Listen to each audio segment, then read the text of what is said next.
Hey everyone, this is Nick, and better late than never, I finally got a Steam Deck.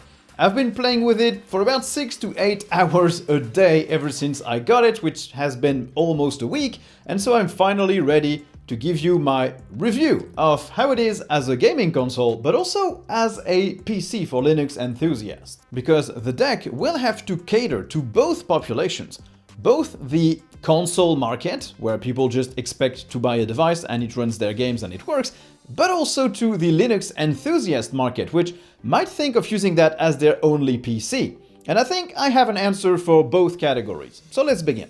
Today's sponsor also has an answer for you if you're looking for a gaming server or a general Linux server.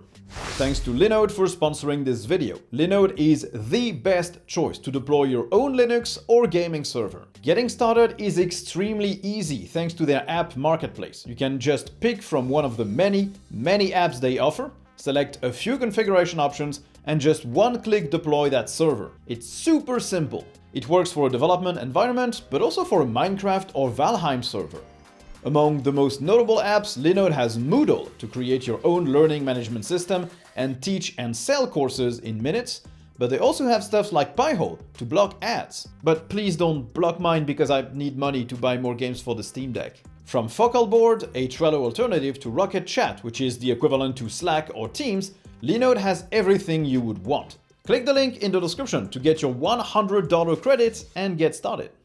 So let's begin with the Steam Deck as a gaming console, because that's probably what it's gonna be for most people. It's a portable handheld that has the added benefit of not asking you to rebuy all your games, because if you already own some on Steam, chances are a lot of these might already run. And as a gaming console, the Steam Deck delivers. Mostly. It depends on what you understood from Valve's communications. No, what everybody will agree on is the hardware. The deck is amazingly built. It's a very wide device, almost as wide as a 14-inch laptop. It's very long and narrow, which might make you think that you can put it in a pocket, but you can't. It's just too big. Unless you usually wear super large cargo baggy pants, but I don't, not anymore.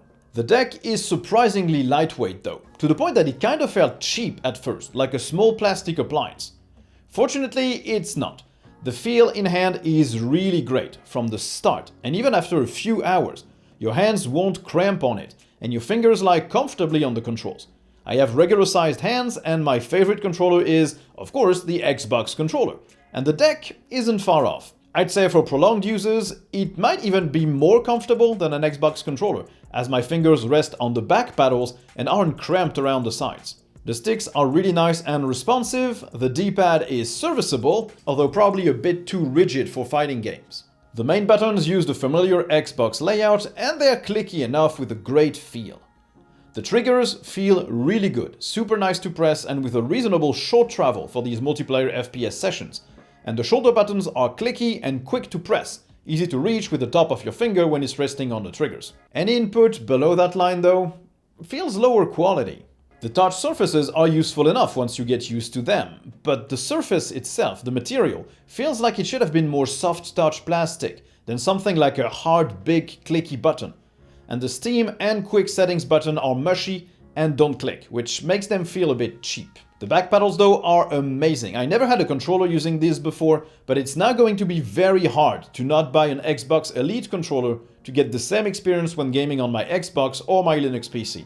And that leaves us with the screen, which is okay. It's a bit washed out. Colors don't really pop, it's not super vibrant, but it's responsive. And the 800p resolution doesn't matter at all here. It's a good fit, but I would like to see what an OLED screen would look like on the deck. Maybe for the Steam Deck too. It's also not super reflective, even on the model I received, which doesn't have the anti-glare coating. In my sunroom, I wasn't really bothered by reflections. It's a small screen, it's easy to twist your position to not have that glare. So hardware-wise, it's really good. It's not perfect, but for a first iteration of a product that Valve has never made before, it's really good. In terms of software, early reviewers pointed out some quirks and issues, and my experience is a bit different. I did get all the software updates right from the start, so probably most of these quirks were fixed when I started using the deck. The only issue I encountered was the install button sometimes not registering me clicking it, and a weird looking screen I got when updating the deck. It was more something I would expect to see on an Android phone while flashing a ROM. Not super friendly for a regular user. Performance inside the interface itself is also sometimes a bit choppy. In terms of navigation, the Home tab is the default, and you get to see your recent games played on the deck or otherwise, plus the latest news, online friends, and recommended games from your library to play next. Your library shows all the games that are Steam Deck verified. That's 18 for me at the time I'm writing this. Tabs let you switch to other games, like your favorites or your collections, and the interface can be navigated easily using the shoulder buttons, or the sticks, or the touchscreens, or the touch surfaces. It's really easy to navigate around that interface. You can use whatever appendage you have handy, even, probably that appendage too. The all-important Store tab is also well made, although you can feel it's a web page, with loading indicators and the fact that it doesn't keep your last open page when moving to another tab through the Steam menu. Game pages display the compatibility rating if the game has already been checked by Valve, which definitely helps knowing which games will run, and you have a Great On Deck tab for all the latest games that are verified. The settings are plentiful. You've got a fortunate way to disable the UI sounds that are the bane of my existence on consoles. You have the ability to disable Steam haptics, to disable the rumble, you can change the keyboard theme, and much, much more. I won't go into the details of all the settings because there are plenty, and I basically never found something I wanted to change that I couldn't change. I mean, the SteamOS developers picked KDE for the desktop mode, so they've gotta love their options, right? Speaking of the keyboard, it's unusable with touch unless you set the deck down somewhere. The device is too large to let you thumb type comfortably, so expect to use the sticks or the touch surfaces to navigate around and type. And of course, there is remote play for anything that is not installed on the deck, or won't run on it, or is too demanding. Except I tried it with two different games, Cyberpunk 2077 and Total War Warhammer 3, and in both cases it didn't work. It just displayed a black screen on the deck, or dropped me out of the game immediately, or showed me a mouse cursor that I couldn't do anything around. So basically I think that if there's a launcher at the beginning of your game, remote play is not going to work at all. Other games might work better. Okay, but what about actually playing the games on the deck directly? When it works, it really works. Certified and playable games just are an amazing experience. I played Portal 2, Hades, Shadow of the Tomb Raider, Cyberpunk 2077, Crash Bandicoot N. Sane Trilogy, The Witcher 3, Resident Evil 2, Deep Rock Galactic, Firewatch, and more. And they are all a fantastic experience. At 720p or 800p, you can crank the settings to mid in most games, or even to high in a lot of indie titles, and you'll get at least 30 FPS guaranteed. Some games can go up to 60 without any trouble. Unverified games can be more hit or miss. Resident Evil 2, for example, ran perfectly fine at medium graphics, hitting a super stable 60 FPS with very few frames dropped. Space Hulk Deathwing, on the other hand, couldn't run at all, even though it works on my Linux PC. Generally though, all the games I tested got their 60 FPS at medium settings, which I don't think you really need to go past in most games on that smaller screen. Only The Witcher 3, even on low, and Cyberpunk couldn't hit that target reliably, but you can still get a nice 45 FPS on medium in The Witcher. Games will use control layouts that have been created either by the developers or by the community, but you can switch between various layouts and inputs. You can tweak and get any layout you want, whether you prefer sticks or the touch surfaces or even the gyro. Which works surprisingly well, I might add. I was expecting to hate it, but I actually kind of enjoyed it. And if, unlike me, you play multiplayer titles and you have friends on Steam, you can access that friends list super easily and actually talk to them with the onboard microphone, which sounds okay. And finally, the speakers are more than enough to immerse you in your games with good, clear sound and some bass. Of course, it has an audio jack and it supports Bluetooth, so you can plug in any other headphones that you want or connect it to any sound system that you want. Now, about the battery life. It's just okay. If you don't play titles with insanely intensive graphics details, you're up for 4 to 5 hours, which is more than what I would play on a handheld device in a single sitting. For example, Portal 2 could last for about 5 hours at 60 FPS on high settings. Hades, which doesn't look that demanding, could only net me 2 hours and 45 minutes of playtime at 60 FPS, just like Crash Bandicoot at the highest settings at 60 FPS, 2.5 to 3 hours. Firewatch at medium settings and 60 FPS could run for about 3 hours. Capping the frame rate at 30 FPS doesn't seem to impact the battery life all that much, unless you also reduce graphical detail or limit the TDP or the GPU clock in the quick settings. It's average battery life. It's not terrible, but it's not great either. Don't expect it to last for 6 or 7 hours in a single sitting unless you play really basic games on the Steam Deck. Anything else, it's gonna be more like 3 hours than 6. In sleep mode though, it sips battery life. It only used 3 to 5% in one night when I left it unplugged. Now there is some noticeable fan noise as well.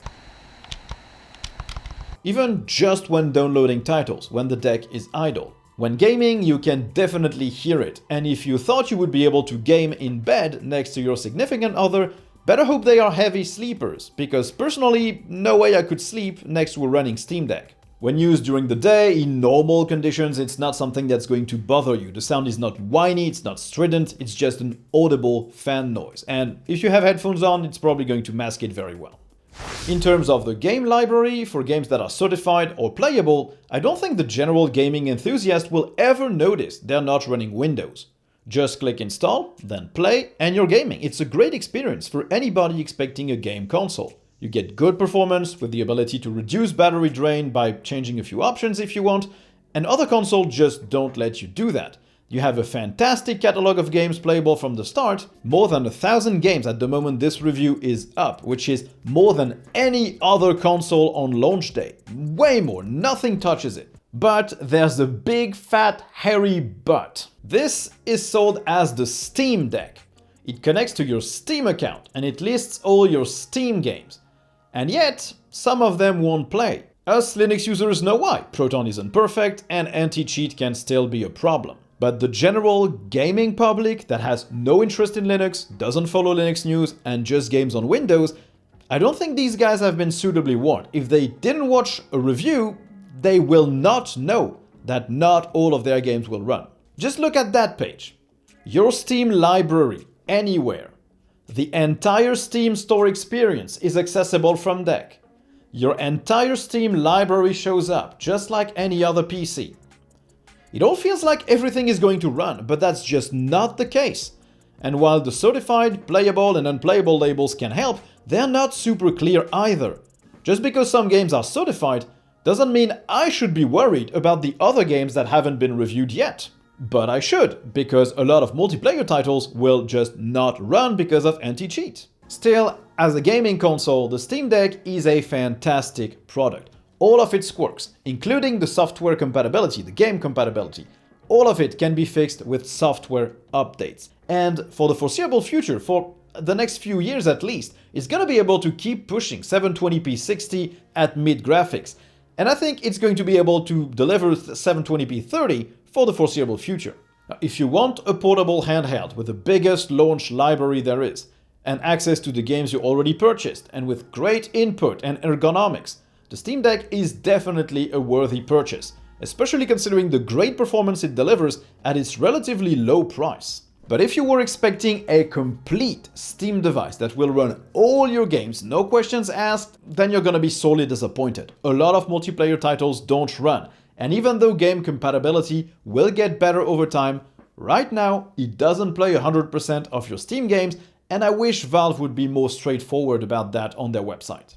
Okay, so that's it for the gaming console part, and if you don't want to tinker with your Steam Deck, you can just leave this video right now. But if you're interested in how it runs as a Linux PC, stick around. The deck runs SteamOS 3 based on Arch Linux, and while the default interface is an appliance specifically tailored for gaming, you can access a KDE Plasma desktop.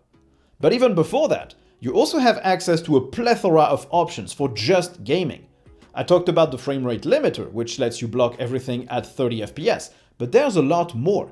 You can set a thermal limit for the CPU to use less power. You can manually control the GPU clock. You can change the scaling filter for dynamic resolution tools like FSR.